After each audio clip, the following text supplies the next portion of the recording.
नमस्कार दोस्तों, गंगोत्री पंडित चैनल में आप सभी का स्वागत है। हमारी आज की कहानी है चालाक बहू। सासू माँ, कल आपके पोते का जन्मदिन है। बड़े ही धूमधाम से जन्मदिन मनाने को सोचा है हमने। आप कल सुबह सुबह ही आ जाइएगा। आखिर दादी हैं आप अंश की। खूब जोर शोर से तैयारी करेंगे। लीजिए, अपने बेटे से बात कीजिए।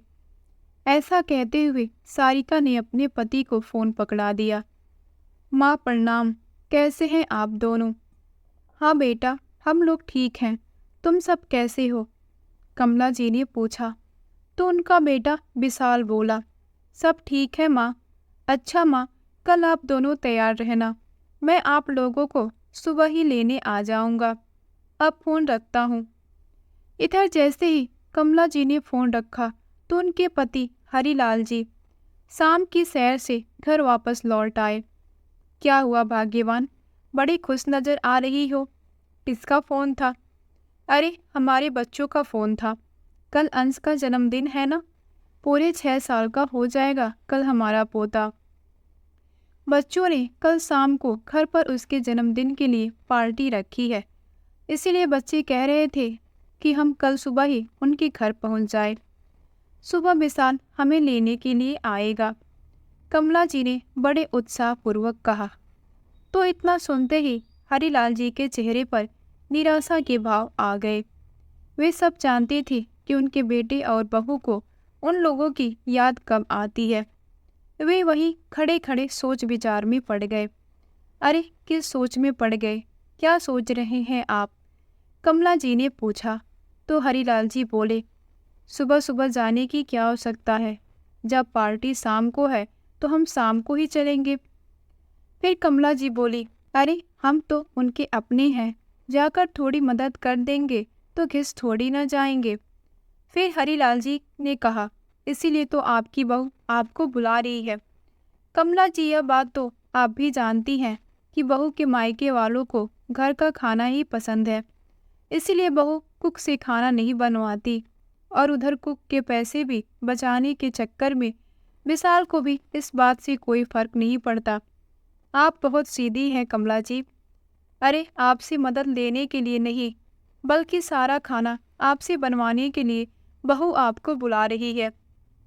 याद है जब पिछली बार बेटी बहू ने अंश के जन्मदिन पर पार्टी रखी थी, तब बहू ने अपनी मम्मी पापा, भाई भाभी और बहनों को भी परिवार सहित बुलाया था। कुल मिलाकर 35 से 40 लोग हो गए थे।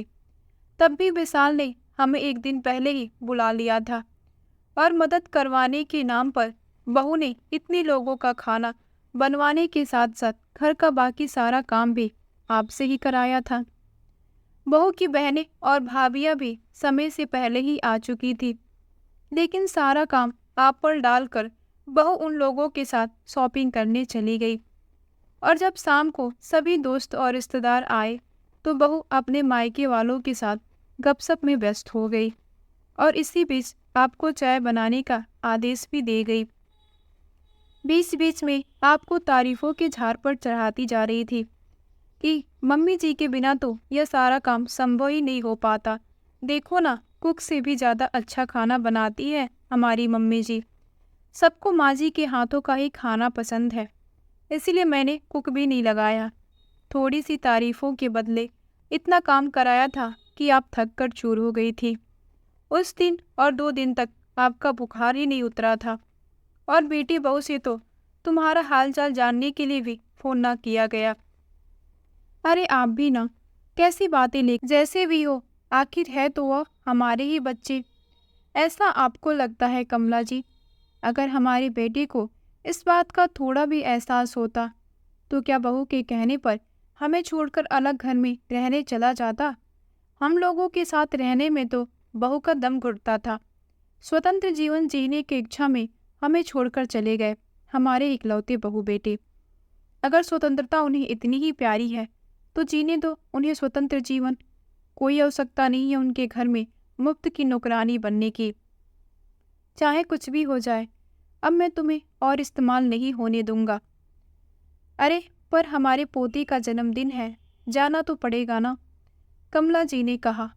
तो हरिलाल जी बोले, बस जैसा मैं कहता हूँ तुम वैसा ही करती जाना। अगले दिन सुबह 7 बजे ही विशाल अपने माता पिता को लेने आ गया, लेकिन आकर देखा तो दोनों में से कोई तैयार नहीं था। उल्टा कमला जी स्टोर रूम की सफाई करने में व्यस्त थे। उधर हरिलाल जी भी मकड़ी के जाल उतार रहे थे। यह क्या माँ, आप लोग अभी तक तैयार नहीं हुए? मैंने तो कल ही आपको फ़ोन करके बता दिया था कि मैं आपको लेने आऊँगा, फिर भी आप लोग। बेटा, वो क्या है ना, दिवाली आने वाली है तो हम लोगों ने सोचा थोड़ी सी सफाई कर ली जाए। अब करना तो हम ही लोगों को है, तो सोचा समय रहते ही सारा काम निपटा ले। लेकिन माँ, मेरे ससुराल वालों को तो आपके हाथ का ही खाना पसंद है, इसीलिए तो आपकी बहू ने मुझे सुबह सुबह आपको लेने के लिए कहा है। विशाल बोला। तो कमला जी ने कहा, हाँ बेटा, वह तो ठीक है, लेकिन अपने घर का सारा काम करते करते तो मुझे भी थकावट हो जाती है।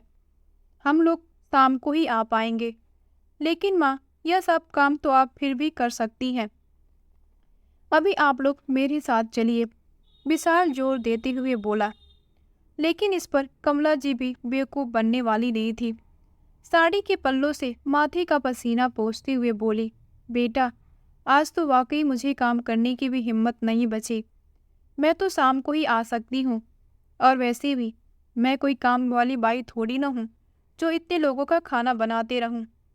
अब बहू को स्वतंत्र जीवन पसंद है तो यह सब काम भी उसे खुद ही करने चाहिए। कहकर कमला जी फिर से अपने काम में व्यस्त हो गई, और उधर हरिलाल जी उनकी यह बातें सुनते हुए मन ही मन मुस्कुरा रहे थे कि आखिर कमला जी को मेरी बात समझ में आ ही गई। कमला जी की यह बात सुनकर विशाल को बहुत बुरा लगा, लेकिन समझ तो उसे भी आ रहा था। खैर, वह तो चला गया, परंतु जैसे ही अपने घर पहुंचा तो उसकी पत्नी सारिका उसे अकेले देखकर बोली, अरे, आप अकेले ही वापस लौट आए हो? माँ बाबूजी कहाँ हैं? वह सारिका दरअसल माँ अपने घर का काम करने में व्यस्त थी, इसीलिए बहुत थक गई थी। वह लोग शाम को ही आ पाएंगे। पार्टी की सारी तैयारियां तुम्हें अकेले ही करनी पड़ेगी। इतना सुनते ही सारिका के पैरों तले जमीन खिसक गई। अब इतनी जल्दी कुक का इंतजाम कैसे होगा? और अगर खाना बाहर से मंगवाया तो घर में जो सामान मंगवा रखा है उसका क्या होगा? अब तो सारे काम के बारे में सोच सोच कर सारिका के हाथ पांव फूलने लगे और सोच में पड़ गई कि आखिर अब किया जाए तो क्या। मन ही मन उसे अपनी सासू माँ पे गुस्सा भी आ रहा था। फिर कुछ सोच विचार कर उसने अपने मायके में फ़ोन किया और अपनी माँ से बोली, माँ, पार्टी की तैयारी करवाने के लिए मुझे मदद की ज़रूरत है। आप भाभी को अभी मेरे घर भेज दीजिए। लेकिन यहाँ भी उसे मुँह की खानी पड़ी। उसकी भाभी ने साफ जवाब दे दिया कि इतना सारा काम मुझसे ना हो पाएगा। आप किसी मेड को मदद के लिए बुला लीजिए तो ही अच्छा होगा। थक हार कर सारिका ने फिर से अपनी सासू माँ को फ़ोन लगाया, लेकिन इस पर कमला जी ने फ़ोन ही नहीं उठाया, क्योंकि अब वो समझ चुकी थी कि आज तक केवल उनका इस्तेमाल ही किया जा रहा था। आखिरकार सारिका खुद ही रसोई में घुस गई और जल्दी जल्दी सारा काम करने लगी। लेकिन शाम तक उसकी हालत खराब हो चुकी थी। यहाँ पहले वे सोच रही थी कि सासू माँ को काम में लगाकर मैं ब्यूटी पार्लर तैयार होने चली जाऊंगी। यह अब यह हालत हो गई कि शाम को मेहमान आने लगे और उसने कपड़े तक नहीं बदले थे। शाम के समय जब कमला जी और हरिलाल जी अपने बेटी बहू के घर पहुँचे तो सारिका उन्हें देखते ही मुंह बना लेती है और उनसे ढंग से बात तक नहीं करती। परंतु अब कमला जी को कोई फर्क नहीं पड़ रहा था। उन्होंने तो आराम से खाना खाया और थोड़ी देर बाद वे लोग अपने घर वापस लौट गए। अब कमला जी हर बार ऐसा ही करती, और उधर सारिका को भी समझ में आ गया था कि अब उसकी सासू माँ मूर्ख बनने वाली नहीं है। इसीलिए अब वह भी अपने बेटे के जन्मदिन पर केवल कुछ ही बच्चों को बुलाती थी, पूरे परिवार को नहीं। और यदि कभी पूरे परिवार को न्योता भी दे देती तो खाना बनाने के लिए कुक रखा जाता था और बाकी का काम करने के लिए काम वाली बाई। हरिलाल जी के समझाने पर कमला जी ने बहू के घर जाकर खाना बनाने से मना कर दिया था। तो दोस्तों, आप ही बताइए, क्या वह सही था या गलत? अपने प्यारे प्यारे से कमेंट करके हमें ज़रूर बताइए। अगर वीडियो पसंद आई हो तो वीडियो को लाइक करें, चैनल पर नए हैं तो चैनल को सब्सक्राइब करें। मिलते हैं एक नई कहानी के साथ, तब तक के लिए आप सभी का बहुत बहुत धन्यवाद।